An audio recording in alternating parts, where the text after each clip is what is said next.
So there's some issues going on in South Africa right now about major price hikes in the area of the electricity. Now, recently they had a election in South Africa, and we was telling people, hey, vote for the EFF. Give Julius Malema a chance, the government in South Africa. But we looked at the polling results, the ANC won.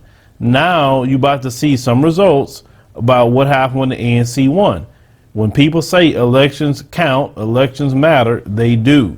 Understand? Even though the ANC had received less votes than what they normally would have received before, but you will see in this story why that particular vote was not a good one for the ANC.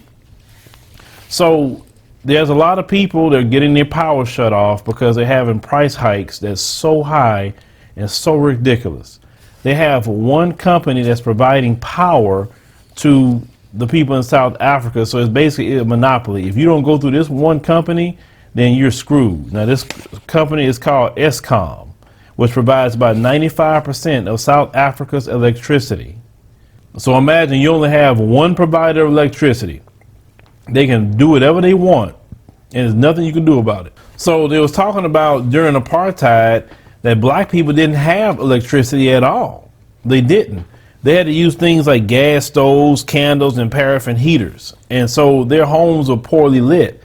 Electricity was only meant for white people. Yes, I know that sounds crazy, that you have a country, South Africa, full of black people, and yet the electricity was only meant for white people. I don't know. So back in 1994, when the ANC took office, within a few years, a lot of black areas have finally got electricity. They were very excited. They was happy about their vote. They say, actually, our vote mattered in that time period, and the ANC actually performed. Now, but they say about a series of price hikes by the national utility, plagued by corruption and mismanagement under the ANC. Okay, this is what we talk about elections matter. Is making electricity unaffordable for South African people, pushing millions back into energy poverty, undermining more than 2 decades of progress, and posing a range of health and safety risk. So the one sister they was interviewing said, we're going back, we're sitting outside a small shack where she lives with her 3 children. It's like we're living in the past. So it's like they're going back to the time of apartheid because they can't afford the electricity because of the corruption and mismanagement of funds with the National Power Company.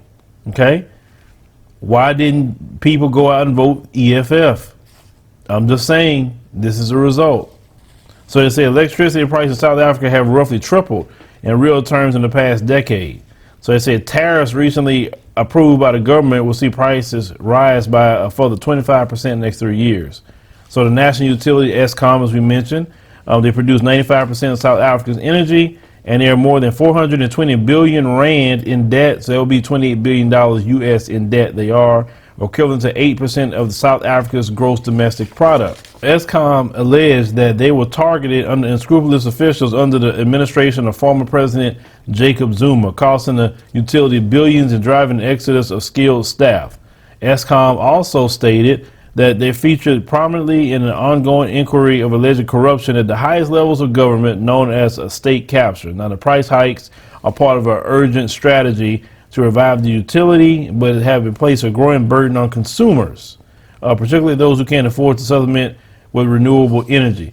Now, in South Africa, they don't have housing. They don't have any assistance. Either you get it or you don't. That's just really how it is.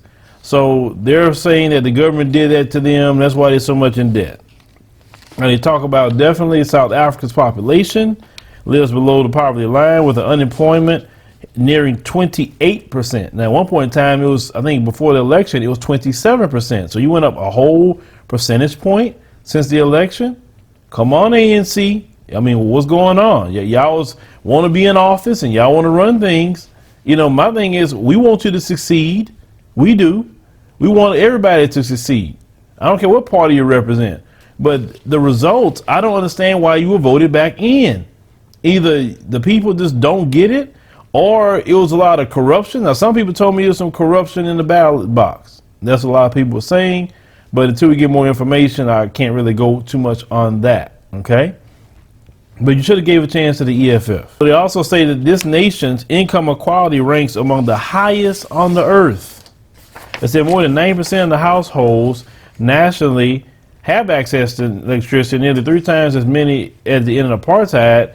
More poorer households continue using fuels like gas and paraffin, a phenomenon known as energy stacking, because they can't afford those electric bills. So they have to cut those electricity off. Many people have been switching over to paraffin to heat up their homes, right? But it's been having a risk with those paraffin candles, with the safety aspect, fires, etc. So some people were saying that, you know what, I'm going to just use my electricity just for lights, but anything cooking or anything else, plugging in appliances, I'm not going to do that. I'm going to just have to rough it because I cannot afford the electric bill. Now, back in May, the ANC won the national elections, and they say it suffered its lowest turnout, as we stated earlier. Now, Cyril Ramaphosa said he was going to root out corruption and revive the state enterprises like Eskom, and said, but faced fierce opposition from rival faction within his party. Now, if you can't afford electricity, just imagine that. And they're about to come up on their winter season, from what I'm reading here. You need electricity to warm your home. Just as much as, all right, here in Texas, my God, you need electricity to have your AC. You cannot survive without an AC here. Oh, no, you can't. That is like abuse if you do not have an AC. But electricity, to me, is a human right. It is something that every person needs access to, is electricity. And they need to get it together. This is why, once again, I'm going to say elections matter. So when the elections come up again, you went up a whole percentage point in the unemployment rate. People are suffering, people are poor, but you have people who are Caucasian, the Boers, they're doing very well in South Africa. They're not complaining about anything. That's where you should have went to the ballot box and made it happen. That's all thing I'm going to say.